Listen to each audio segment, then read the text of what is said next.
Today I'll be showing you not only the advantages of oil washes over acrylic ones, but also how to improve your true metallic metals and more. All while painting this Trench Crusade Hauptmann model.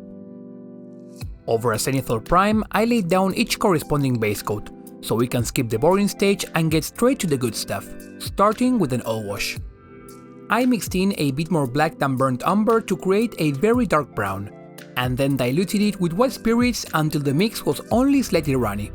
From there, I covered the whole model, making sure to get into every nook and cranny, and let it sit untouched for around 10 minutes, so the solvent could evaporate. A thinner wash can yield a cleaner result once dry, but for the effect I'm after, as long as the paint flows, it won't matter if the result turns out a bit too dark. And I'll admit that at this point things look like a mess, but thanks to the oil paint's long drying time and with the help of a makeup sponge, we can clean the raised details while leaving the shadows untouched. This is like reverse painting. Instead of adding brighter colors, we're removing darker ones to reveal what's underneath. In the past, I have used this approach over an even more complex base, applying not only the base coats but also the highlights, before using this technique as the final step to both create smooth shadows as well as blending everything together. But this isn't even the best part of using oil washes. That will come after this general cleanup, and it is something regular acrylic washes don't allow us to do. Now, whether you use acrylic or oil washes, sometimes paint can dry a bit funny, or leave splotches depending on the surface. However, with oils we can use a soft synthetic brush to easily feather the paint in any areas where it doesn't look the best. This works perfectly thanks to the long drying time. The only thing to keep an eye on is that as you feather, the brush will pick up paint along the way. To maintain its blending properties and avoid smearing paint around, remember to clean the brush every 2 or 3 blends. Just wiping it on a paper towel will be enough, similar to how you unload paint when dry brushing. And a good follow-up for this technique, in case too much oil pooled in a recess and you had to blend it a bit too far out, is to go in with a second pass of the sponge. This ensures the raised details remain clean. From here, the only downside is that we'll have to wait overnight for the oils to dry before continuing with the model. But no varnishes are necessary either before or after this step. The next day, I had a model that I would happily field for a game. But instead of calling it here, and as it's often the case, let's try pushing our skill a bit further. Time to move on to the metallics. For this, I am actually using an aluminum color mixed in with just a pinch of water.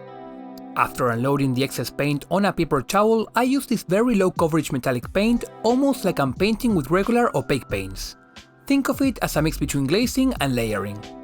More often than not, when painting true metallic metals, the usual approach is a base coat, a wash and a dry brush, since the natural reflection of the metallics already creates darker and brighter tones on the surface. But what if we treated metallics the same way we treat regular colors? And this is something I've been thinking about a lot lately. In miniature painting, it's really easy to fall into the same patterns. Base coat, wash, dry brush, done. And there's nothing wrong with that. Those methods work and they are efficient. But sometimes, the biggest improvements happen when we step outside what's most convenient, and try something that takes a little more effort. Whether it is glazing metallics, experimenting with oils, or pushing a technique that feels uncomfortable at first, that extra bit of time often leads to the results we didn't even know we could achieve. It is kind of like a reminder that we don't always have to follow the standard way of doing things. If we are willing to slow down and try the approach that isn't the quickest, or the one that demands a bit more patience, that is usually where the real growth happens, not just in the model, but in our skills as painters. I followed up this first layer with the undiluted, more opaque version of the aluminum, to pick out the edges and add smaller highlights. It is a bit hard to see because of the reflection, but that is what helps the metallic layers blend together while still creating a noticeable shift in brightness, the light reflections themselves.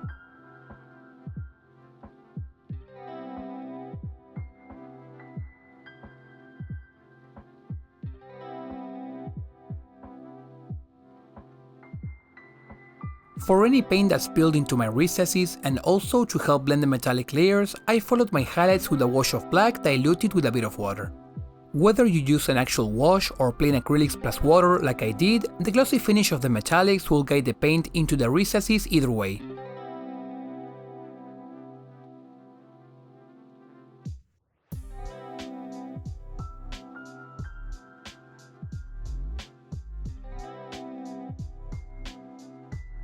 Like I said, this subtle wash helps blend the metallic layers together, since apart from going mostly on the recesses, it does apply a very subtle filter which, if you pay close attention, tune down the metallics just a pinch.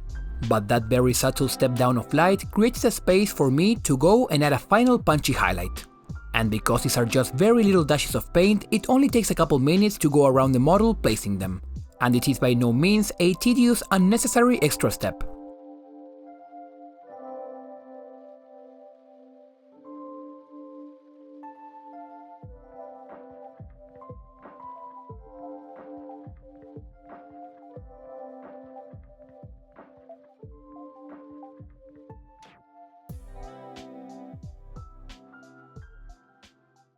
After some very simple highlights on the white and leather details, the only thing left to work on is the coat. It already looks quite good thanks to the smooth oil shadows, but I decided to add some highlights and textures by edge highlighting using the set of my brush and a succession of thin lines on the wider areas. It is very important to unload the excess paint from the brush when doing this, so you can get the thinnest lines possible. And while I'm working through all these small lines on the coat, I want to talk about something I really appreciate about games like Trench Crusade and skirmish games in general. One of the best things about low model count games is that they give us the space to slow down. When you only need 5 or 10 or maybe a dozen models to play, each miniature becomes its own little project. It's an opportunity to experiment, to try something new, or to push a technique further than you normally would. We all know what it's like to want to get the models on the table as fast as possible. And honestly, there's nothing wrong with that. There are tons of painting methods that get you game ready really quickly. But the beautiful thing with skirmish games is that you can get the model ready fast and still come back later, to add that extra detail, that extra layer, that extra bit of personality. And sometimes taking the extra time is exactly what we need, turning what could have been a 10-minute step into a 30-minute session or even a full hour. Not because we have to, but because we choose to. Because the more time we give a model, the more it gives back. And the funny thing is, that choice doesn't just make us better painters. It trains patience, it trains focus, it trains the ability to stick to something. Even when it would have been easier to rush or to settle or to say good enough. And that mindset carries over into everything else we do.